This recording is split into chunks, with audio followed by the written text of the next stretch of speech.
Before formal regulation, professional darts players were allowed to consume alcohol during matches. On televised stages, it was common to see players drinking beer or other alcoholic beverages between throws. High-profile players such as Eric Bristow, John Lowe, and Jockey Wilson regularly drank during competition, and this behavior was visible during major events broadcast to national audiences.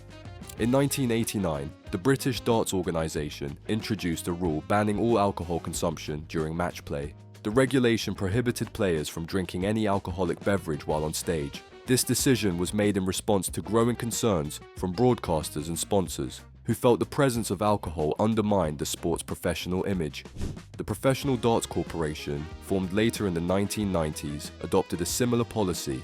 Under current rules, players are only permitted to consume water or non-alcoholic drinks during matches. The enforcement of this rule ensures that all players compete under consistent and professional standards during televised and officially sanctioned events. In the 1970s and 1980s, it was common for professional darts players to smoke cigarettes on stage during matches. Players such as Eric Bristow were frequently seen smoking between throws during a televised event.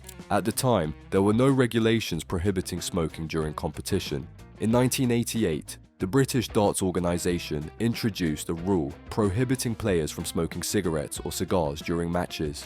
This decision was driven by pressure from television broadcasters and event sponsors who objected to the visibility of smoking during live broadcasts.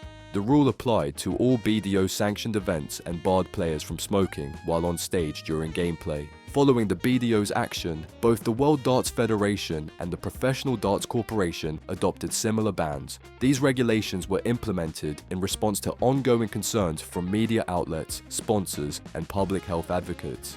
The smoking ban ensures that no player may smoke during match play, aligning the sport with public health standards and making it more suitable for international broadcast audiences. In sudden death legs or shoot-offs where players throw one dart at the bullseye to decide who throws first, early tournament rules did not clearly state whether the first dart should remain in the board while the second player throws. The issue became prominent during the 2007 PDC World Championship final between Phil Taylor and Raymond van Barneveld.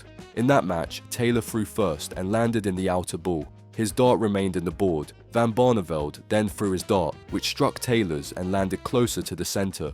This raised questions about whether the presence of the first dart could affect the second player's throw, either by changing the angle or blocking part of the target. As a result, the PDC introduced a rule requiring that the first player's dart be removed before the second player throws. This change ensures both players have an unobstructed throw and equal visual reference, eliminating the risk of interference or altered trajectories. In 2018, Gerwyn Price was involved in a high-profile incident during his Grand Slam of Darts match against Gary Anderson. The match featured repeated shouting, fist-pumping, and confrontational behavior, which opponents and viewers described as excessive and disruptive. The Darts Regulation Authority investigated the match and, in early 2019, issued a record fine against Price for gamesmanship and bringing the sport into disrepute. The ruling also referenced an earlier incident involving physical contact during a match with Simon Whitlock. Following these incidents, the DRA updated and reinforced its code of conduct regarding on-stage behavior. The revised rules prohibit excessive celebrations, physical gestures that intrude on an opponent's space, and any behavior intended to provoke or intimidate. Referees are authorized to issue warnings, deduct legs, or impose fines for violations. The regulation ensures players maintain professional conduct during matches and protects the competitive integrity of the sport. Peter Wright, known for his flamboyant outfits and ever-changing hairstyles, also became infamous for using customized, aggressively serrated dart points. These heavily modified points gave him additional grip and control, but came at a cost. They began tearing into the dartboards, drastically shortening their lifespan. During televised events, especially PDC majors, board replacements became frequent whenever Wright played or Simon Whitlock played, frustrating organisers and broadcasters alike.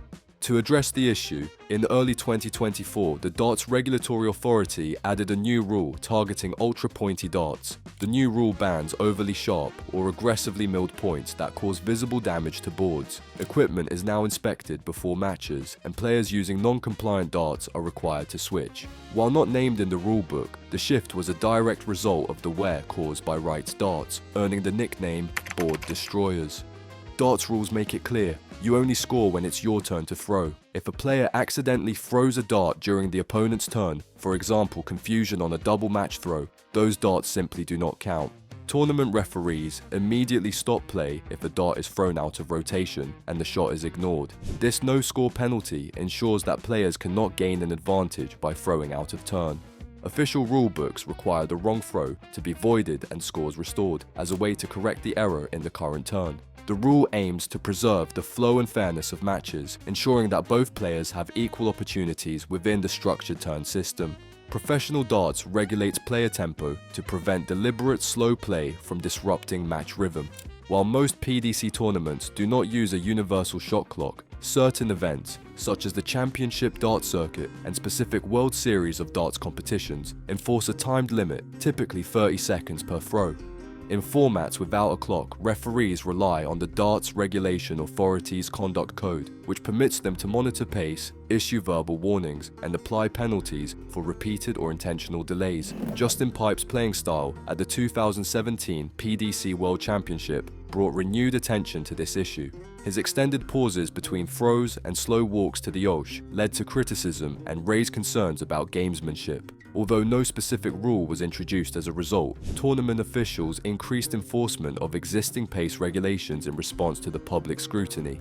Historically, slow play has been a recurring challenge. In the 1990s, Dutch player Ko Stomp was widely recognized for taking considerable time between shots. Such examples help shape the modern emphasis on maintaining fair and continuous play. While most matches are not timed by default, officials are empowered to intervene when a player's tempo interferes with match integrity. In 2023, during a World Championship quarter-final, Go and Price wore over-ear noise-cancelling earmuffs on stage to block out crowd noise. The incident prompted widespread criticism and raised concerns about fairness, with critics arguing that such equipment shielded him from the pressure experienced by other players. In response, the Professional Darts Corporation introduced a formal rule prohibiting the use of all over-the-ear audio isolating devices during match play. This includes headphones, ear defenders, and similar equipment. The rule applies to all stages of a match, including ball throws and regular visits. Only in-ear plugs are permitted, and medically necessary hearing aids must be declared and approved in advance. The regulation ensures that all players compete under the same sensory conditions, preserving fairness and consistency across the professional circuit. Before standardized attire rules, professional darts players appeared on stage in a wide range of clothing styles. Bobby George, one of the sport's most recognizable figures in the 1980s and 1990s, often wore gold jewelry, open shirts, and custom outfits. His appearance, while permitted at the time, highlighted the absence of a unified dress policy during televised competitions. To establish consistent visual standards, the British Darts Organisation introduced a mandatory dress code that prohibited jeans, shorts, trainers, and casual clothing. Players were required to wear black trousers and collared shirts during matches. This regulation applied to all BDO-sanctioned events and was enforced by tournament officials. The Professional Darts Corporation later adopted similar attire rules. Players in PDC competitions must wear smart trousers and collared shirts bearing approved sponsor logos. Any violations, such as wearing non-compliant clothing, can result in fines or disqualification. These rules were introduced to standardize player appearance and meet broadcast requirements across professional events. Professional darts bans players from betting on any darts match or engaging in match fixing. All players must sign conduct agreements confirming these restrictions. In 2020, Dutch player Wessel Nijman admitted to deliberately losing a match 4-0 to David Evans during the Modus Icons of Darts livestream series. The DRA suspended him for 5 years, with 2.5 years suspended if he completed anti-corruption training and cooperated with investigations. In 2025, Andy Jenkins was banned for 11 years, 2.5 suspended, after losing 12 matches on purpose and placing 88 bets on darts. He was fined £17,580 following a probe triggered by suspicious betting alerts. In 2023, Jack Main was suspended for 2 years for fixing a match against Lisa Ashton. His appeal was denied, and the ban remains in effect through December 2025. As a result of these violations, governing bodies reinforced their anti-corruption regulations. Players are strictly forbidden from betting on any darts match, including those they are not playing in. They are also required to report any suspicious approaches or attempts to manipulate outcomes. Monitoring systems have been expanded and integrity training is now mandatory. Penalties for violations include suspensions, fines, and permanent bans from professional competition. By rule, a leg ends the moment a player hits the winning double. Any darts thrown after that point are invalid. According to Darts Regulation Authority and British Darts Organisation rules, if a player throws additional darts after completing the finish, those darts are void. The leg is recorded as complete at the moment the double is hit. This rule was clarified after multiple instances where players continued to throw darts after the final scoring dart, causing confusion in scoring and delays in officiating. Referees are now required to call the end of the leg immediately after the winning dart is thrown. Any subsequent darts are ignored for scoring purposes. The regulation ensures that each leg ends clearly and without ambiguity. It prevents scoring disputes and upholds consistent professional standards across all matches. Modern darts tournaments prohibit any coaching advice once a match has begun. Coaches, companions, or family members must remain off stage and are not allowed to give instructions, signals, or visual cues to the player during live play. This rule was introduced to prevent any real-time external influence on a player's decisions at the OSH. In earlier decades, less formal settings allowed closer presence of companions near the playing area, but professional standards have since evolved. If any individual other than the player enters the stage area once play has started, referees are authorized to intervene and issue a warning. Continued violations may lead to penalties. In individual matches, all forms of coaching are banned once the first dart is thrown. In contrast, designated team events may allow verbal coaching from a restricted coaches area. These distinctions preserve competitive fairness across formats. All professional darts players must register with their governing bodies, such as the Professional Darts Players Association and the Professional Darts Corporation, and agree to a formal code of conduct. This system was established to ensure consistent rule enforcement and eliminate disputes related to eligibility, behavior, or administrative compliance. The requirement dates back to the 1992 split from the British Darts Organisation, when leading players formed the World Darts Council. One of their key demands was the introduction of written player contracts. As a result, every PDC tour card holder is now required to sign a contract annually. These agreements cover multiple areas: timely registration for events, compliance with visa and travel obligations, on and off-stage conduct, sponsorship commitments, and anti-corruption clauses. No player may compete without formally agreeing to these terms, which standardize expectations across the professional circuit.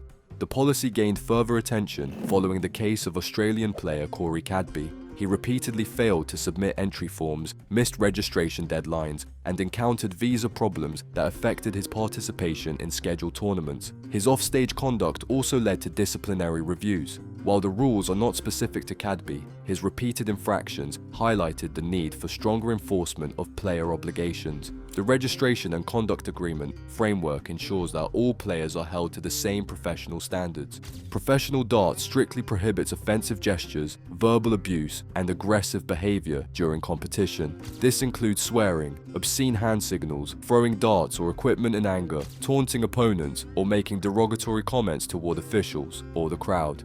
The Darts Regulation Authority Code explicitly outlaws any lewd, threatening, or abusive behavior on stage. This includes verbal insults as well as non-verbal gestures such as rude hand signs. Players discovered making such gestures toward opponents or the audience are subject to disciplinary action. For example, Rob Cross was fined after making an obscene gesture, extending his middle finger, during a match at the World Darts Championship. While isolated incidents have occurred over the years, including Ted Hankey's on-stage frustration and gestures, the enforcement of this rule intensified following a 2018 UK Open qualifier. Adrian Lewis physically confronted Jose Justicia during a live match, prompting a DRA investigation. Lewis received a suspension and fine, and the PDC issued a public reaffirmation of its behavioural policy. Further enforcement followed after other confrontations gained attention. One case involved Gerwin Price making physical contact with Simon Whitlock on stage, an incident widely criticised by viewers and media. In response, officials strengthened monitoring protocols and applied stricter sanctions for any physical intimidation or contact. Today, any obscene, threatening, or unsportsmanlike act, whether verbal, physical, or gestural, is grounds for immediate warning, fine, or suspension. Referees and tournament directors monitor all matches closely, including video footage, to uphold professionalism and maintain a safe and respectful environment for all participants. Finally, professional darts enforces strict rules on sponsorship branding. Under the BDO, players were required to wear event sponsor logos on their shirts, even if they conflicted with their personal sponsors. For example, John Lowe had to wear a Winmau logo, despite being sponsored by Unicorn. With the rise of the PDC, players gained the ability to wear personal sponsors. However, this came with regulated conditions. Logos must not exceed 40 square centimeters and are only allowed on designated shirt areas such as the chest, sleeves, and collar. To avoid sponsor conflicts, players are prohibited from displaying logos that compete with event or broadcast sponsors. Every shirt design must be submitted for approval before tournaments. If rules are broken, players can be fined or required to wear neutral or PDC branded shirts. These guidelines are enforced to maintain sponsor protection, visual consistency on screen, and compliance with broadcasting agreements.